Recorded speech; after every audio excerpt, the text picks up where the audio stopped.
I moved here to Kansas City to be an IHOPU student, which was one of the best decisions I could have made. My heart was like a candle, and there's a little flickering flame. And the Lord saw that tiny little flame, and he saw where he could take me. After 3.5 years being here, the Lord has sent me here to be able to know him truly and deeply. Because I grew up in the church, but I didn't know him at all. I've met God in these last 4 years, and from that place of seeing God and knowing him, been transformed in so many different ways. During IHOPU, the Lord gave me insight into what he calls a successful life. And that's what I want to do. I want to have a successful life before his eyes. He's taken the dreams that I came in with. I had so many dreams, so many things that I wanted to do. And he took my dreams and gave me his. He gave me this new, beautiful dream for my life and what it could look like. I remember thinking, I feel so unstable. And if I can do anything, if I can spend the rest of my teens and the early bits of my 20s to gain a foundation in the Word, to gain a foundation in who he is, I need to know how to love him for whatever pressure comes. I didn't think that I could actually have a heart steady in the Lord. I'd see people that go through intense things and they'd say God is good, but I knew that they were falling apart. And so I never knew that. I was like, I could shout the Christian cliche phrases, but I didn't know it was possible to actually be rooted in the love of Christ. Now when I'm faced with something challenging, something out of my comfort zone, I feel my heart free to trust him, free to step out in faith and actually discover that if he's calling me to something, it's because he sees something. Maybe I don't, but he wants me to discover. I have more faith in him, more confidence in him. I don't have to be something to come before the Lord. I don't have to bring something that is not authentic to where I'm at. He actually just wants me to come as I am. I trust the Lord so much more. Before I had my hands on the wheel really tight. Like I wanted to control things. I wanted to be in charge. And I liked the idea of God being in control of my life. And I liked the idea of serving him with my whole heart, but I didn't like the reality of it.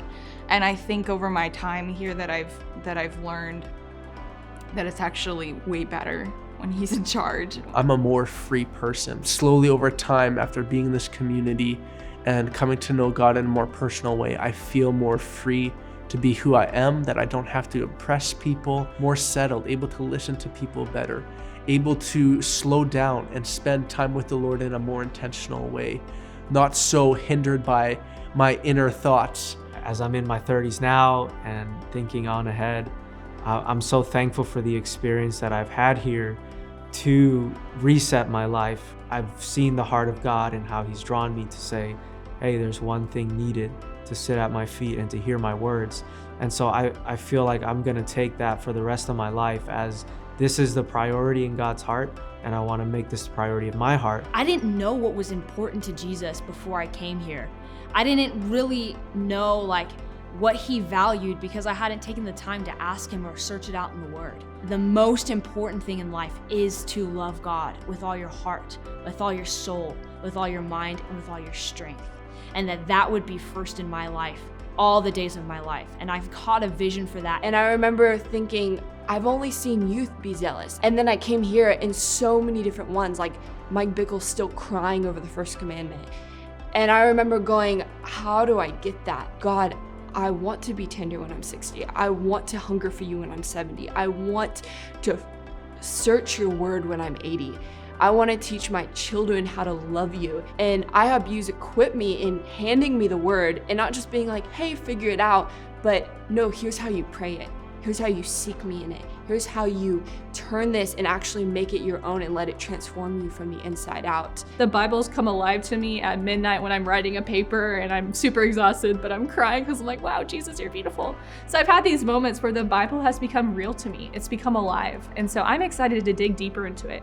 I'm excited to talk to the Lord more about his word. I'm excited to even just bring that before the next generation and invite them, lock arms with them, and be like, hey, Jesus did this in me. I want to see him do it in you, and let's run after Jesus together. I can see that even with my weak yes, the Lord has done above and beyond that I could ever do in my own strength. And so I can look at that and say, wow, Lord, in the last 4 years, you've done something that I could never even imagine. So what else can I believe? What else can I contend with you for in the future? I have a confidence now that I didn't have at the beginning of, no, I know whatever I'm gonna walk through, I will come to the other side of that still loving you, still praising your name, still believing that you are for me. I just feel like what IHOPU has equipped me with is just the understanding of what it really means to be a Christian, to be honest. No matter what my assignment is in the future after IHOPU has equipped me with understanding what my calling is. And my calling is to be a priest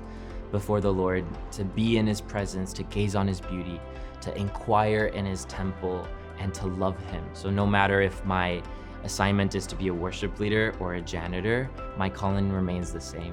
I've discovered what I was made to do, and it's to sit at his feet and worship him, whether or not I'm in the prayer room or in class or with a team of people.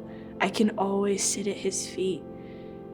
And when I've realized that, everything else seems to fade away. And I know that whether I'm 30, 40, 50, 100, I'm going to be satisfied in him. I'm going to be opening the Bible to my favorite chapter for the millionth time, and I'm going to find something new. And that's what I was created for, is to find that beauty, to find him everywhere.